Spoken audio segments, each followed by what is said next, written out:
Um, Hi, everybody. I haven't been here for a while. I'm happy to be back.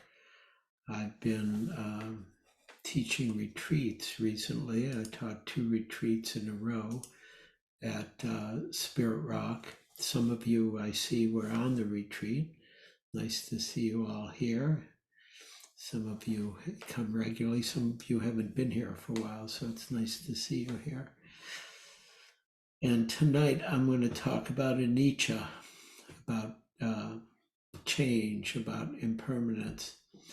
But I'll say a little more about the retreats first. And what I wanted to say about the retreat was the first retreat I taught, which was for about 7 days, which was Maranasati, mindfulness of death, awakening to life. And it was really about birth and death, both physically and also in the practice that each moment is born and then leaves and dies.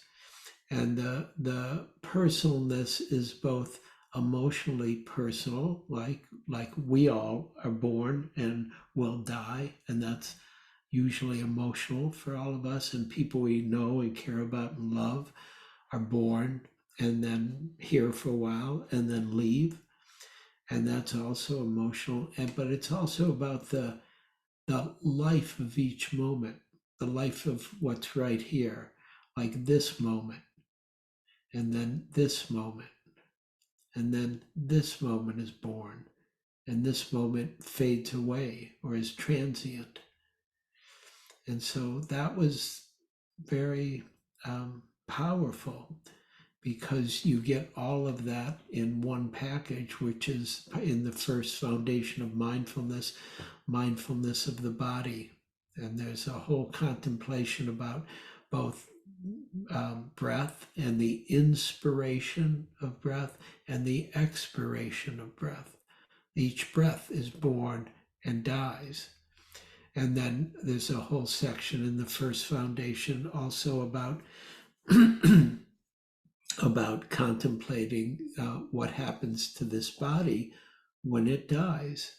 And we even showed some a PowerPoint of photographs of decomposing bodies, because it's normal that this is what happens to a body after it dies, if it's not embalmed, right? And of course, it's what happens to all life, whether it's a human body or it's a weed or a flower or a tree or a whale or a bee or a mosquito or a pelican or whatever it is. Everything has that same life and that same changing nature of life. And then the second retreat, we was a longer 10-day retreat, and it had, the theme was only this moment, that there was only this moment. This moment was new, live, impermanent, fugacious, and mysterious in that way. And I had planned to teach about Anicca a few months ago. So there was a series that the board asked me to do, and this was one of them about Anicca. And so today I looked up the word Anicca, and here's something that's changed. You can now look up Anicca in the Merriam-Webster dictionary. And when I was a young man, they didn't have Anicca, back then. Actually, I just read something about the first dictionary, the English Oxford Dictionary, was took like 30 years to create and was like 25 volumes. It was huge, and amazing the work people did to really clarify each word. And this was, if you didn't know, this was before the internet, the first dictionary. And so they had a lot of books. Now it's all online like that. And that's a big change, right, in our world. So Merriam-Webster said about Anicca that it had the etymology of Anicca. I mean, which I love. If you know me, you know I like etymology. So the etymology of anicca, it comes from the Pali and then comes from the Sanskrit. And in the Sanskrit, it's anicca, meaning not eternal, not eternal. Nitya, not eternal. And the common translation in Buddhism of anicca is impermanence or sometimes evanescence. And evanescence means similar to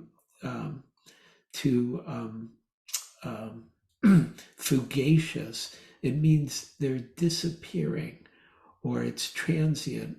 Evanescence says it's like disappearing like a vapor. And you'll notice even 1 minute ago has disappeared like a vapor. It's gone. It's not here, even though we remember it. And of course, 5 years ago is like way gone. And for those of you who are more experienced, 20 years ago is really gone, or 40 years ago, or 50 years ago, or 60 years ago, depending on your age. But it's all gone. Even if you're 10, yesterday is gone. And it has this evanescent quality to disappear like a vapor. And the other ways that Nietzsche is translated as change, transience, ephemerality, transitoriness, momentariness, the unstatic nature of life, of reality. And when I say life, I'm equating it with reality. It's all alive. For a moment, it's here. And in Buddhist teaching, anicca is one of the doorways to awakening. It's sometimes called the doorway to the unconditioned, or the unborn, or the deathless, which are all terms to describe nirvana, the unconditioned, the unborn, the deathless, because it's pointing at something that is beyond anicca. Anicca is rooted in conditioning. Everything has a seed, arises, gone. But awakening is not of the same order, of the same domain of reality. And the Buddha taught about anicca in a very highly regarded way. Suzuki Roshi, the great founder of San Francisco Zen Center, he said when he discovered no moment could be repeated, he was awakened. And that's what the Buddha was pointing at. The Buddha said to realize this truth, the truth of anicca, the Dharma awakens in one. It's the awakening of Dharma when we really come to get it, not just cognitively, but somatically, kinesthetically, experientially, that we are also anicca. We are changing every moment. And of course, science proves this now. Science can tell you, how all your cells are changed in a year or a few years or something. I don't know the number, but some of you may know, but it's just like that. And all the sensations are changing, even though they can feel similar. And all the thoughts are changing, even though they may be repetitive, meaning the same word. It's not the same moment of that thought.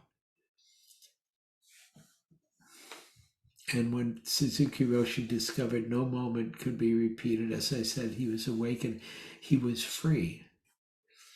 And so impermanence itself means not permanent. It's a little bit of a duh. Yeah, of course. We all get that. It's not permanent. It means temporary or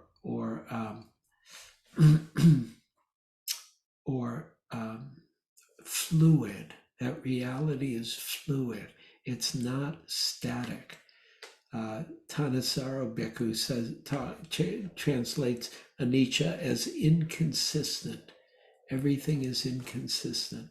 All things, body, heart, mind, in a continuous change of of condition, subject to the rising and passing, the inconsistency of reality. It's not static. And I believe you can all recognize the universality of anicca, or impermanence, right? Everybody here had a childhood? Anybody here not have a childhood? Right? But, and of course, everybody here, your childhood is gone. And for some of us, our youth is gone. For some of us, our middle age is gone. And some of us, it's getting closer, even our old age is going to be gone soon. Because that's just what happens to life. That's how reality works. And so it's helpful to understand that anicca characterizes everything.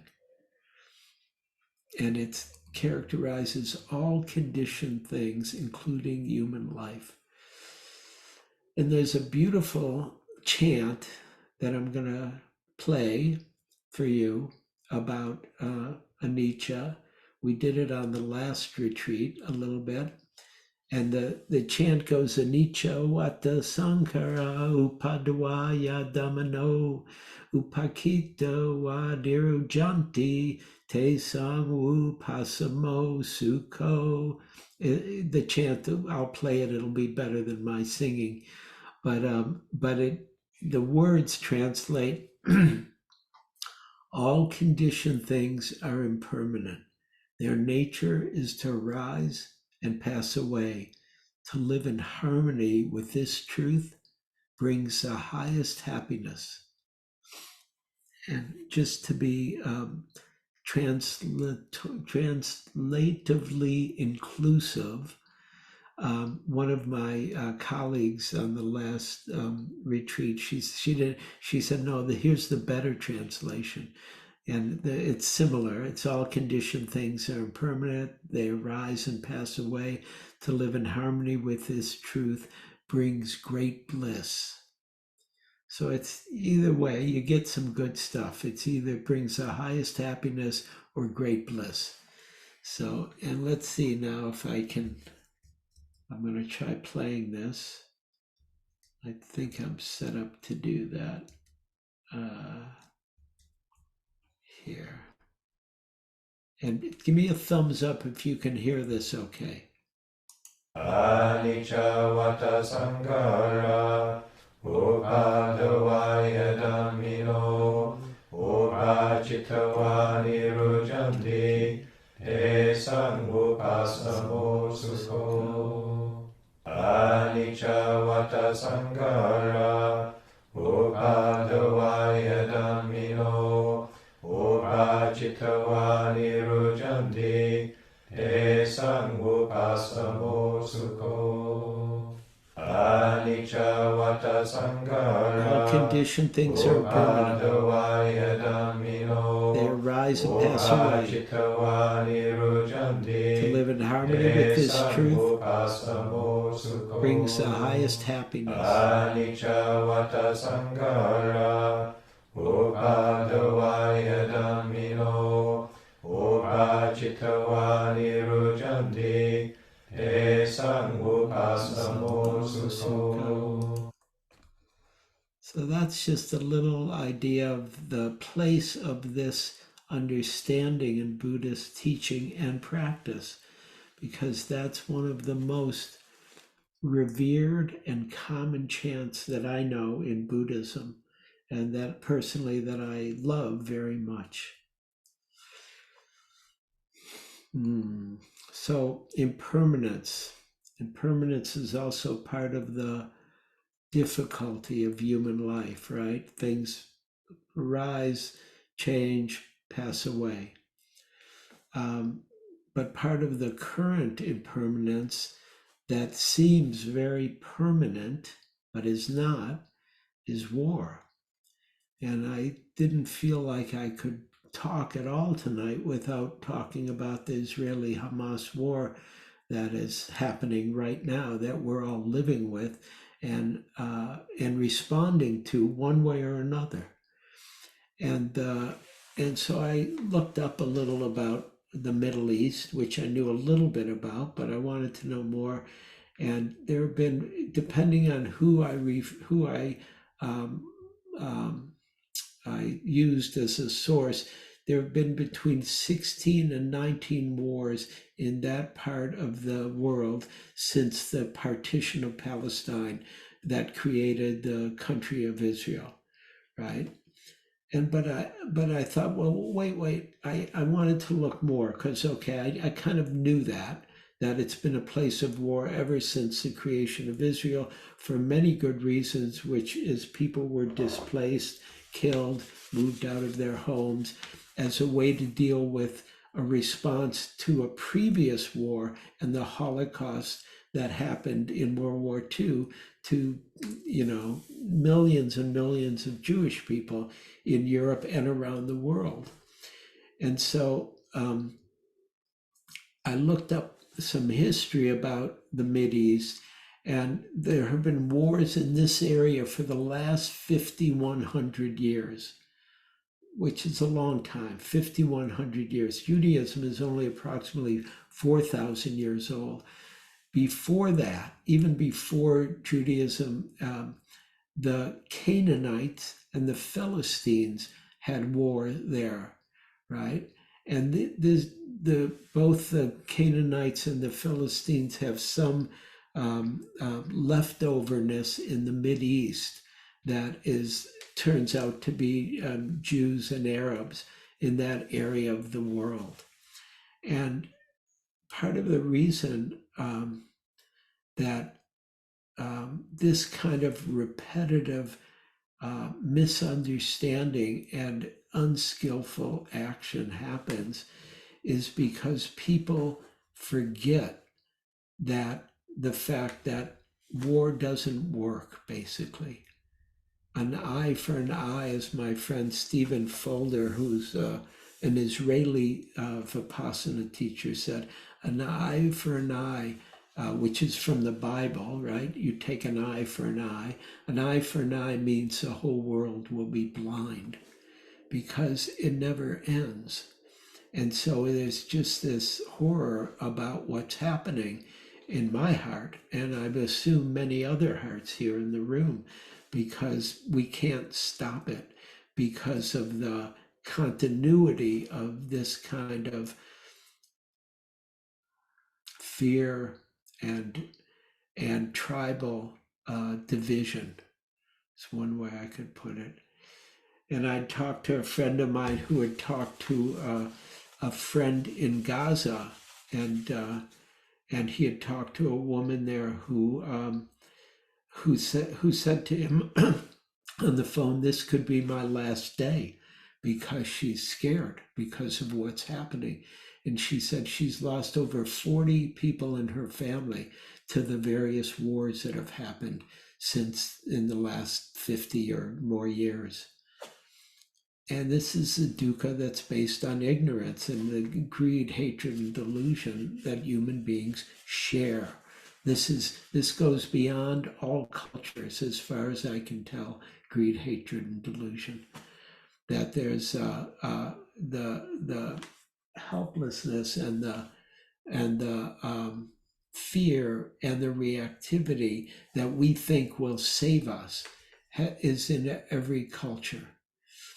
And my friend Stephen, I'm going to try to read he sent me a note, and Stephen Folder taught here in the last few years. So he sent a note to a few of the American teachers that he taught at. And I'll read you a little about his side of it. I just said something about the woman from Gaza who's lost so many people in her family for this war that is not ending so far. And when I say not ending, the wars have been going on for 5,100 years in that area of the world. He says, I write this from Israel where I live. We are in the midst of unprecedented pain and suffering of unimaginable violence.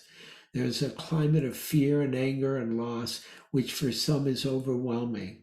At the same time, our spiritual community and many kind-hearted folks are extremely active round the clock in online events or physical meetings, bringing relief, humanitarian aid, care, and the capacity to listen and and offer ways to find the strength and stability to go through this terribly dark period. At the same time, many of us, including myself, he's speaking about Israelis now, cannot condone the suffering inflicted on the Palestinians of Gaza in response as if that would be an answer. And then he said this, because it will not be. An eye for an eye will leave the whole world blind.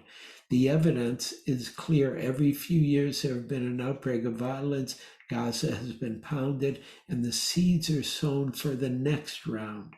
And these days it is by far the worst. It still expresses the failure year by year for both sides to explore other options. And he says, when the voices of both sides say there are no other options, it expresses only the paths that were not taken.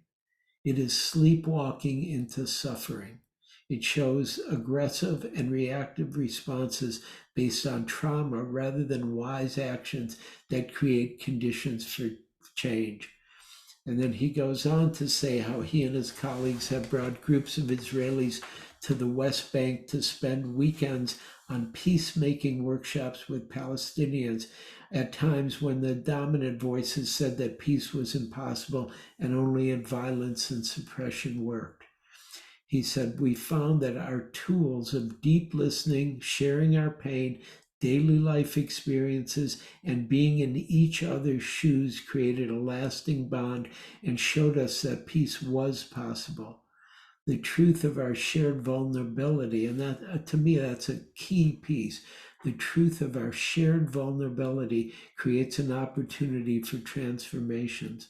We have also done a number of quiet peace walks throughout the region, Israelis and Palestinians, Jews and Arabs, demonstrating what peacefulness was like at times when it was forgotten. Did it make a difference? Good question. That's me saying good question. Did it make a difference? Yes, like a candle that brings a small light, yet one that makes a real difference in a totally dark room. And then he asks, what can others do outside the region? Kindness is the opposite of hate and violence. Connect with the compassion that is in your hearts and know that compassion is unlimited. And that's really true. Know that compassion is unlimited. It does not have one address. Radiate compassion for all sides and for each of us, as we are all vulnerable beings. Let it direct and energize us to act skillfully in the world. And wherever we have an opportunity, help to create the conditions for a peaceful and fulfilling life for all. And so that's Stephen from Israel Insight talking about his response and horror and dedication to what's true, which is an eye for an eye never works. It never works. So I wanted to bring it into the room because it's in the room anyways. And it's part of what we're dealing with our practice in Buddhism, which is the suffering of the world. And the changing suffering of, it's always a new reason for the war. It's always a new this or that or another or something else. And the impermanent nature of the stability of anything. And there's another personal piece I'd like to bring into the room, which is more personally personal, meaning in my family, my wife's mother died. Where are we? Sunday, died Thursday night. And most of you know Pam Weiss, who's also teaches here at SFI. And Pam's mother died, and we knew she was on a downslope, and that's what was going to happen, but we didn't know when. And we had the good fortune to be able to go there, to hear, okay, it's getting closer, and go there, be with her. And had the good fortune to be with her the night of her death and sit with her while she was dying, which I haven't done in a long time, meaning I haven't sat with somebody dying in a number of years. I've done a lot of hospice work, as has Pam, but I haven't sat with anybody dying. Really, I can't remember the last time. It's really been a while. And it's very powerful and moving to see that part of impermanence, the impermanence of human life and consciousness that's that is located with the human body. And the good fortune that I keep saying is really being able to sit next to her. Pam was on one side, I was on the other as she was dying, and until her last breath. And it was so palpable. Pam and I looked at each other because it was like, oh. And it wasn't a big dramatic, it was actually very, very peaceful, and Pam's mother's life was not so peaceful the last number of years for her own dukkha, her own difficulty. But the death was, she just went, and it was very, very peaceful. And we saw it. It just was like, and we looked at each other because it's a moment. It's like birth. And it's when life is born, it's something. When it leaves, it's something. And it was very powerful, very poignant, and really, again, the beauty or the mystery of each moment and the fugacious quality of life that is just disappearing or tending to disappear. And I thought of the Rumi line where he says, leave the circle of time and join the circle of love, because there was so much love in the room when Nancy, Pam's mom, died. And it wasn't just our love, it was Nancy's love was there. I think she was 85, so she wasn't 20 or 30 or 40. She was not a young woman, and she lived a full life, and I think she was happy to go. And this is my perception. That may not be exactly true, but Pam had a similar feeling. We both felt it because of the peacefulness of the death.